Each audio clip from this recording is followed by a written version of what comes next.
പാതിരാ നേരത്തു ഞാനൊന്നുറങ്ങി. നേരം പുലരുമ്പോൾ കണ്ണീരു മാത്രം. മുണ്ടക്കൈ ഭൂമിയിൽ മൺകൂന മാത്രം. വയനാടു തീങ്ങുന്നു ജീവൻ തുടിപ്പിനായി.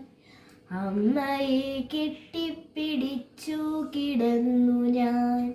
വേർപെട്ടുപോയി ചെളിയിലമർന്നവർ. അച്ഛൻ കിടന്നോരിടം കാണുവാനില്ല. അച്ഛനെ തേടി ഞാൻ എങ്ങോട്ടു പോകണം? പുഴയുടെ തീരത്ത് സുന്ദരിയായി നിന്ന ഉറ്റ ചങ്ങാതിയാം അക്ഷരമുറ്റത്തെ മലയെടുത്തു മഴ വെള്ളവും കൊണ്ടുപോയി. മലയെടുത്തു മഴ വെള്ളവും കൊണ്ടുപോയി.